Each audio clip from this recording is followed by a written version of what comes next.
आज हम डिस्कस करेंगे कोलिजन थ्योरी। तो कोलिजन थ्योरी क्या है कि जब हमारा प्रोडक्ट फॉर्मेशन होता है तो हमारे रिएक्टेंट मॉलिक्यूल्स क्या करते हैं, आपस में कोलाइड करते हैं। और रिएक्टेंट मॉलिक्यूल ये तो है नहीं कोई एक ही रिएक्टेंट मॉलिक्यूल है, ठीक है। उसके अंदर क्या होते हैं, कई सारे मॉलिक्यूल्स होते हैं, 1000 नंबर ऑफ मॉलिक्यूल्स होते हैं, 1000 या एवोगैड्रो नंबर ऑफ, जैसे आपको पता है कि 1 मोल अगर हम लेते हैं किसी भी सब्सटेंस का तो उसके अंदर कितने नंबर ऑफ एटम और मॉलिक्यूल्स होते हैं, ठीक है, वो एवोगैड्रो नंबर के इक्विवेलेंट होते हैं। तो अगर वो आपस में क्या करेंगे, कोलाइड करेंगे, तभी क्या होगा, प्रोडक्ट की फॉर्मेशन होगी। क्लियर हुआ। कहता है कि जैसे कि ये रिएक्टेंट मॉलिक्यूल है इस तरह से हैं, तो ये मॉलिक्यूल क्या करते हैं, आपस में क्या करते हैं, कोलाइड करते हैं, जिसको हम बोलते हैं कोलिजन। तो जब तक ये आपस में कोलिजन नहीं करेंगे तब तक प्रोडक्ट की फॉर्मेशन नहीं होगी। और कहते हैं कि अगर सारे के सारे मॉलिक्यूल इंस्टेंट कोलाइड करते हैं, ठीक है, तो हमारी रिएक्शन क्या होती है, इन फ्रैक्शन ऑफ सेकंड में कंप्लीट हो जाती है, ठीक है, और वो क्या बना लेती है, प्रोडक्ट बना लेती है। बट ऐसा नहीं होता। कहता है कि कुछ मॉलिक्यूल्स क्या करते हैं, कुछ मॉलिक्यूल के पास क्या सफिशिएंट एनर्जी होती है, बट फिर भी वो क्या करते हैं, प्रॉपर वे से कोलिजन नहीं कर पाते, ठीक है। तो यानी कहने का मतलब है जिन मॉलिक्यूल के पास क्या होगी, प्रॉपर ओरिएंटेशन होगा, सफिशिएंट एनर्जी होगी, वही मॉलिक्यूल क्या करेगा, कोलाइड करके आपको प्रोडक्ट बनाएगा। और ऐसे जो कोलिजन होता है उसको हम क्या कहते हैं, अफेक्टिव कोलिजन बोलते हैं। तो अफेक्टिव कोलिजन क्या हुआ, the affective collision which have a proper orientation and having a minimum energy and to form a product, वो प्रोडक्ट बना लेता है। तो ऐसे कोलिजन को हम बोलते हैं अफेक्टिव कोलिजन। क्लियर है। एक वर्ड आता है कोलिजन फ्रीक्वेंसी। कोलिजन फ्रीक्वेंसी क्या है, कहते हैं the number of collision take place पर सेकंड पर unit volume is known as a collision frequency. समझ में आ गया होगा कि कितने नंबर ऑफ मॉलिक्यूल क्या कर रहे हैं, आपके कोलाइड कर रहे हैं पर सेकंड के अंदर, और कितने वॉल्यूम के अंदर, पर यूनिट वॉल्यूम के अंदर, उसको हम क्या कहेंगे, कोलिजन फ्रीक्वेंसी बोलते हैं। कहते हैं कि और दूसरी बात आता है कि सारे के सारे मॉलिक्यूल आपस में तो कोलाइड नहीं कर पाते, ठीक है, तो उनमें क्या होता है, कुछ मॉलिक्यूल्स क्या करेंगे, उनको हम क्या बोलते हैं, अफेक्टिव कोलिजन बोलते हैं। तो अफेक्टिव कोलिजन के अफेक्टिव कोलिजन होगा वही क्या करेगा, आपका प्रोडक्ट की फॉर्मेशन देगा।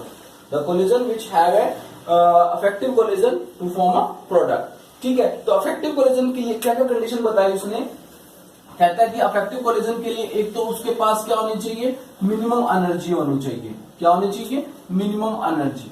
और मिनिमम एनर्जी हमने आपको डिस्कस किया ही हुआ है, तो दोबारा हम डिस्कस कर रहे हैं मिनिमम एनर्जी। मिनिमम एनर्जी क्या कहता है कि कुछ मॉलिक्यूल्स जैसे ये है, हर मॉलिक्यूल के पास क्या होती है, एक सफिशिएंट एनर्जी होती है। ये हमारे क्या है, मॉलिक्यूल्स हैं। ये मॉलिक्यूल क्या करेंगे, आपस में क्या करेंगे, स्ट्राइक करेंगे। और इन मॉलिक्यूल के पास इतनी सफिशिएंट एनर्जी होनी चाहिए कि वो एक एनर्जी बैरियर को क्या कर सके, क्रॉस कर सके। जैसे ये हमारे क्या है, यहाँ पे ये एनर्जी है और ये हमारा रिएक्शन प्रोग्रेस है। ये आपका रिएक्टेंट है और ये आपका प्रोडक्ट है, और ये क्या है, ये आपका एनर्जी बैरियर है। दिस वन, यहाँ पे रिएक्टेंट मॉलिक्यूल यहाँ पे है इस टाइम, और जिनकी इस टाइम क्या है, इतनी उनके पास क्या है, उनकी इतनी एनर्जी है। क्लियर, जिसको हम बोल देते हैं उनकी इंटरनल एनर्जी। बट उनके पास इतनी इंटरनल एनर्जी इतनी सफिशिएंट नहीं है कि वो इस एनर्जी बैरियर को क्या कर सके, क्रॉस कर सके। तो हमें बाहर से क्या करनी पड़ती है, कुछ एक्स्ट्रा एनर्जी सप्लाई करनी पड़ती है, जिसकी वजह से जो ये इनकी जो एनर्जी है, इन मॉलिक्यूल की एनर्जी, वो क्या हो जाती है, इसके इक्विवेलेंट हो जाती है, इतने के इक्विवेलेंट हो जाती है। जी ये हमने जो एनर्जी बैरियर बनाया, ये जो एनर्जी बैरियर है, ये है अपनी थ्रेशोल्ड एनर्जी। यानी अगर मॉलिक्यूल के पास इतनी एनर्जी है, वो जो किसकी इक्विवेलेंट हो, थ्रेशोल्ड एनर्जी के इक्विवेलेंट हो, तो आपका जो रिएक्टेंट मॉलिक्यूल है वो क्या कर जाएगा, प्रोडक्ट में फॉर्मेशन कर जाएगा। समझ में आया।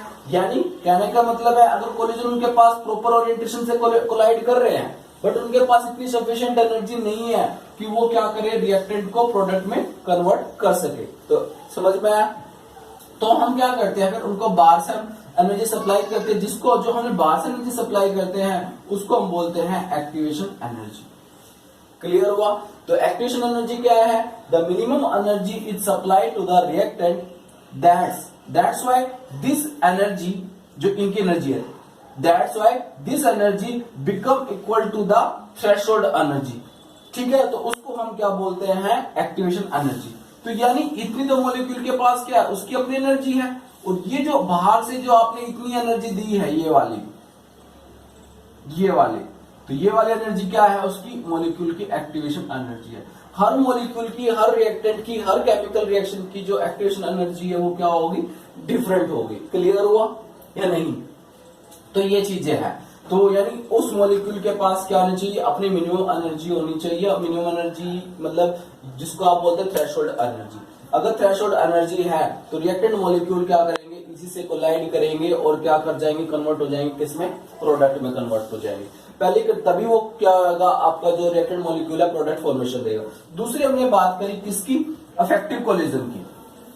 ठीक है, अफेक्टिव कोलिजन में हमने बात करी प्रॉपर ओरिएंटेशन की। अगर मॉलिक्यूल्स क्या कर रहे हैं, आपस में क्या कर रहे हैं, प्रॉपर ओरिएंटेशन, जैसे ये ए मॉलिक्यूल है, ये बी और ये बी मॉलिक्यूल है, इस तरह से है।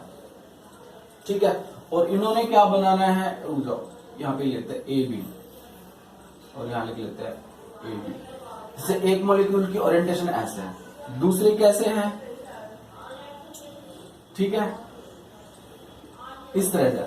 और हमारा जो प्रोडक्ट बनता है वो ये बनता है ए ए, ठीक है, ए ए और ये बी बी, इस तरह का लगा लो आप।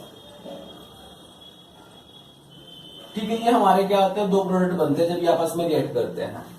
ठीक है, तो अब क्या बताओ, क्या ये आपस में रिएक्ट कर पाएगा, नहीं कर पाएगा। क्यों नहीं कर पाएगा, क्योंकि इनकी प्रॉपर ओरिएंटेशन, इसकी प्रॉपर ओरिएंटेशन है, बिल्कुल है। तो ये आपको प्रोडक्ट फॉर्मेशन दे देगा। मतलब कहने का मतलब इस मॉलिक्यूल के पास इतनी सफिशिएंट एनर्जी है, थ्रेशोल्ड एनर्जी के इक्विवेलेंट है, थ्रेशोल्ड एनर्जी के इक्विवेलेंट है, बट क्या नहीं है, ओरिएंटेशन प्रॉपर नहीं है। तो ऐसे ओरिएंटेशन को हम बोलते हैं इम्प्रॉपर ओरिएंटेशन। क्या बोलते हैं, इम्प्रॉपर ओरिएंटेशन। इम्प्रॉपर ओरिएंटेशन, जो इम्प्रॉपर ओरिएंटेशन है वो क्या प्रोडक्ट फॉर्मेशन देगा, नहीं देगा। क्यों नहीं देगा, क्योंकि इनकी प्रॉपर वे से ओरिएंटेशन नहीं है। जबकि इनके पास सफिशिएंट एनर्जी देखी गई एक्सपेरिमेंटली, बट ये आपस में लीड टू प्रोडक्ट फॉर्मेशन नहीं दे पाए। बट ये मॉलिक्यूल्स थे, ठीक है, यानी मॉलिक्यूल्स के पास दोनों चीज होनी चाहिए। क्या क्या होनी चाहिए, थ्रेशोल्ड एनर्जी की इक्विवेलेंट एनर्जी होनी चाहिए उनके पास। अगर नहीं है तो आप थोड़ी सी इसको बाहर से एनर्जी दे दो। ठीक है, इसको हम क्या बोलते हैं, एक्टिवेशन एनर्जी। और दूसरा क्या होना चाहिए, उनकी प्रॉपर ओरिएंटेशन होनी चाहिए। अगर प्रॉपर ओरिएंटेशन होगी तभी आपको क्या करेगा, प्रोडक्ट की फॉर्मेशन देगा। जैसे कि इसमें हम एक क्या कहते हैं, ऑर्गेनिक में भी रिएक्शन करते हैं, nucleophilic substitution reaction. Nucleophilic substitution reaction, उसमें क्या है, उसमें क्या कहता है कि जैसे CH3Br है, इस तरह से Br है, और यहाँ पे ये आपका OH नेगेटिव है। अब कहता है कि जो OH नेगेटिव है उसको प्रोडक्ट बनाना है ये CH3OH, इस तरह से। ठीक है, तो अगर मॉलिक्यूल, अगर ये फ्रंट साइड से आता है, अगर मॉलिक्यूल क्या आया करेगा, फ्रंट साइड से आएगा, क्या वो कोलाइड कर पाएगा, नहीं कर पाएगा। क्यों नहीं कर पाएगा, क्योंकि जो ब्रोमीन है उसके एक इलेक्ट्रॉन क्लाउड बड़ा है, ठीक है, और उस पर क्या है, ओवरऑल नेगेटिव चार्ज आपको पता है, और जो OH है वो भी नेगेटिवली चार्ज है। तो ये मॉलिक्यूल क्या करेगा, रिपल्शन करेगा, और रिपल्शन करने की वजह से क्या करेगा, वो प्रोडक्ट की फॉर्मेशन नहीं देगा। फिर मॉलिक्यूल क्या करता है, ये बैक साइड से आता है इस तरह से, तो बैक साइड से आएगा और इसको रिमूव कर देगा और आपको प्रोडक्ट की फॉर्मेशन देगा। यानी जो बैक साइड से प्रोडक्ट बना रहा है वो आपका क्या है, प्रॉपर ओरिएंटेशन का है, इसका फ्रंट साइड से नहीं कर सकता ये। तो ये हमने दो कंडीशन पढ़ी है। ठीक है, इसकी अफेक्टिव कोलिजन के लिए क्या क्या होना चाहिए, मिनिमम एनर्जी होनी चाहिए, और दूसरा क्या होना चाहिए, प्रॉपर ओरिएंटेशन होना चाहिए। एक थर्ड इसी के अंदर हम पढ़ते हैं एक्टिवेटेड कॉम्प्लेक्स। क्या पढ़ेंगे हम, एक्टिवेटेड कॉम्प्लेक्स। तो एक्टिवेटेड कॉम्प्लेक्स में है क्या, कहता है एक्टिवेटेड कॉम्प्लेक्स जो होता है वो हमारा इंटरमीडिएट स्टेज पे होता है। इंटरमीडिएट स्टेज का मतलब क्या है, जैसे आपने अभी देखा एक्टिवेटेड कॉम्प्लेक्स पढ़ रहे हैं हम, एक्टिवेटेड कॉम्प्लेक्स कहता है कि जैसे अभी आपने देखा कि जो ये रिएक्टेंट मॉलिक्यूल होता है ये इस एनर्जी बैरियर को क्या करता है, क्रॉस करता है।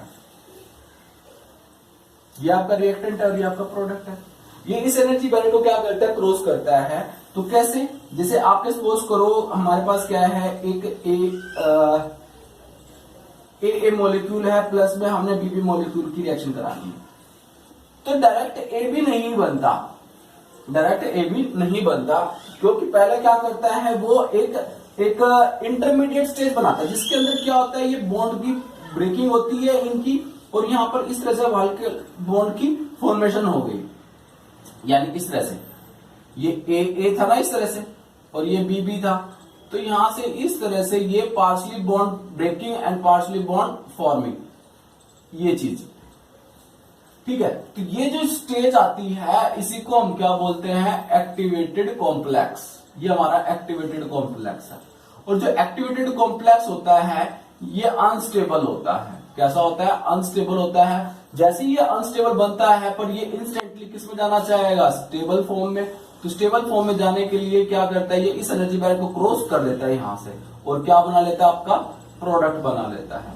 तो ये है आपका एक्टिवेटेड कॉम्प्लेक्स के बारे में। तो ये एक्टिवेटेड कॉम्प्लेक्स क्या होती है, एक ट्रांजिशन स्टेज होती है जिसके अंदर बॉन्ड फॉर्मेशन और बॉन्ड ब्रेकिंग होती है, और जो ये कंपाउंड होता है वो क्या होता है, अनस्टेबल होता है, और इंस्टेंटली किसके अंदर कन्वर्ट हो जाता है, ये प्रोडक्ट के अंदर कन्वर्ट हो जाता है। इसके बाद हम करते हैं presence of catalyst, effect of catalyst. Effect of catalyst कर लेते हैं, सिंपल सा है। इफेक्ट ऑफ कैटालिस्ट भी क्या है, देखो कैटालिस्ट मेनली आपको पता ही है, effect of catalyst, effect of catalyst. Catalyst generally क्या होते हैं, कैटालिस्ट जनरली क्या करते हैं, increase the rate of reaction. Catalyst क्या करते हैं, generally increase the rate of reaction without being consume themselves, यानी अपने आप को कंज्यूम किए बिना रेट ऑफ रिएक्शन को क्या कर देते हैं, फास्ट कर देते हैं। कैसे, ये मेनली क्या करते हैं, जो हमारा एनर्जी बैरियर होता है, जो हमारा क्या होता है एनर्जी बैरियर होता है, उसको क्या कर देते हैं, डिक्रीज कर देते हैं।